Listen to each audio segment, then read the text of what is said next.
I think you don't really understand the culture if you're not involved with it. The training is more intense than anything that I've ever done, and I even played a varsity sport in college. It's a cult. Once you're in, you're completely enveloped in it. I don't know how to explain it. I think you just live and breathe it, which is an unnatural thing.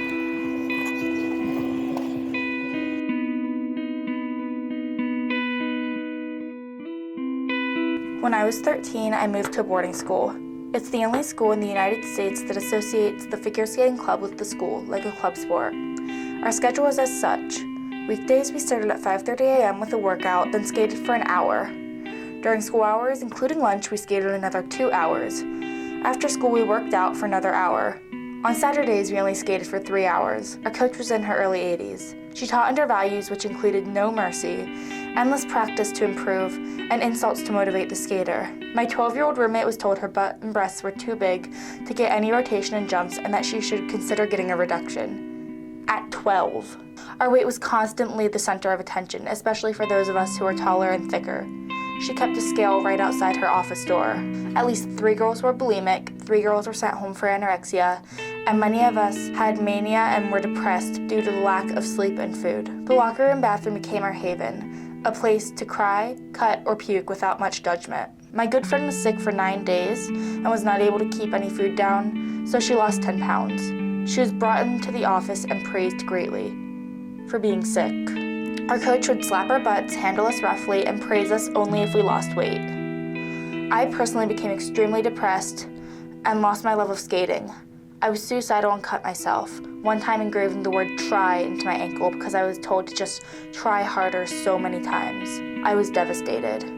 Today, I still seek therapy to talk about what I had been through. I have been told that although I do not have PTSD, I still have many of the symptoms similar to PTSD, such as when somebody aggressively touches my arm like how she did. After 3 years of enduring this, our school finally forced her to retire. I often think, what would have happened had I left the school? Would I have been happier? I think not, because my coach back home was the same, only more expensive. Unfortunately, the skater story is not unique, and other figure skaters have started to break the silence about body image in figure skating. But the conversation has not been thorough enough yet. In 2016, Adam Rippon admitted that he survived on only 3 slices of whole grain bread per day and 3 cups of Splenda sweetened coffee because his coach put him under so much pressure to lose weight. It started when he was 10, when his first coach told his mother that he would never make it far in skating because of how his body was shaped. Eventually, Adam got to the point where he broke his foot during a warm-up exercise due to malnutrition, and that was when he realized that something had to have changed. At one point, I personally was eating 500 calories a day, but I still didn't lose weight. I don't really think that anyone noticed, so I was silently struggling. And to put things in perspective, doctors recommend that teen athletes eat between 2,000 and 5,000 calories per day for peak performance and to ensure that muscles continue to build up instead of being broken down. Although body image in figure skating has been talked about recently more in the media, the dialogue about mental health and the pressure put on figure skaters' bodies, especially young children, is still mostly silent. We were teenagers. For the first year of my new Paris partner in a new state, everything was great, but then my partner got injured. That's when the coach became a jerk. He would try to control who my friends were. My partner and I were constantly being screamed at. He would yell at me and call me stupid when I would mess up. He would always be 10 to 15 minutes late for the morning session and still demand that we pay him the full amount for the lessons. We were always injured as a result from overtraining, and he just pushed us too hard. One time I had to be hospitalized because I had a bacterial virus from exhaustion. I was training and working 2 jobs and taking school classes. I also tore my shoulder without even realizing it. The coach would not let me go get it checked out. He said to just push through it, and now it's torn in 3 places. After we had to withdraw from nationals because of my shoulder, I saw that skating was no longer my dream in life. My dad was early in the year diagnosed with a type of bone marrow cancer, and I decided that enough was enough. So I quit skating. I decided to go to college for engineering. Now I honestly kind of hate skating. I still enjoy going out there and talking to friends on the ice, but I still associate too many bad things with the ice. I still skate maybe once a week for fun, but I sure have mixed feelings, but it also has destroyed my mental health. For months afterward, I was depressed. My coach and PA didn't recognize me when I came back. I can't trust people like I used to. I don't feel like anyone really understands how much it affected me and unfortunately causes me to act the way that I do. I'm trying to get past it best I can, but I always feel like a failure. Every tiny mistake I make takes me back to being yelled at for falling on a tow loop. It's hard to escape.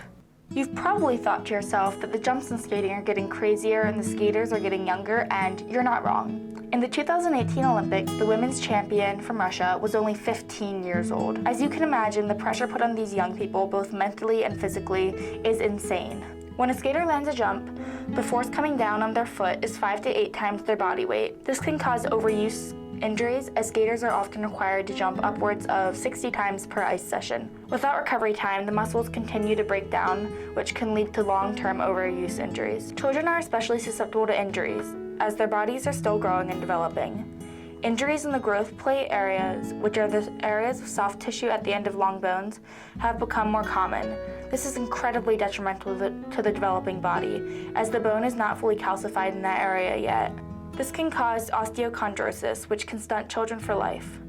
Although it's healthier for bodies to do a variety of sports in order to do something like cross-training, and it works a variety of muscles, children, as seen by our 15-year-old Olympic champion this year, are being pushed to specialize in sports earlier, and this means that the same group of muscles are being overused. This trend is mainly due to adults becoming more competitive in youth sports. When kids go out and play, they usually stop when they're tired and they don't push their bodies past what their bodies can do. But when adults control youth sports and control the schedules, then they push children past what their bodies can do, and that causes overuse injuries. Children are not given proper recovery time and often told to push through the pain. Specialists at children's hospitals say that you should never ever push through the pain, as it can cause permanent damage. I know that I personally was told to push through the pain when I had severe ankle pain, and I got to the point where I struggled with even walking. And even today, if I go for a run or walk too much, I still am in incredible amounts of pain. In addition to the pressure being put on young bodies, there's also an immense amount of pressure being put on young minds. Serious figure skaters, no matter what age they are often pushed to breaking point. They're yelled at and abused. Yelling at children can also affect them for the rest of their lives. In a study where 13-year-olds were yelled at, they later showed depression and anxiety symptoms. Additionally, yelling at children can cause self-destructive habits, such as drug use. The stress endured during childhood also carries over into adulthood in the form of chronic pain, such as neck and back pain, arthritis, and headaches. If that's not enough, childhood stress actually alters the brain. According to Nature.com, maltreatment-related childhood adversity is the leading preventable risk factor for mental illness and substance abuse. Emerging evidence suggests that the maltreatment alters trajectories of brain development to affect sensory systems, network architecture, and circuits involved in threat detection, emotional regulation, and reward anticipation. So, what do we do? Frankly, because the culture is so strong, I don't have a solution yet. I just know that what I'm seeing has to change. Children should not be having panic attacks and self-harming, literally beating themselves up. Skaters should not be starving themselves in order to stay thin for the media and to look good in the limelight. So how do we change it? We talk about it. We break the silence. This is a plea for help.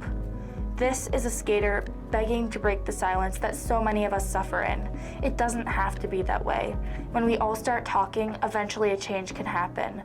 But we have to destroy the ignorance before we can have light. Only then can change be considered.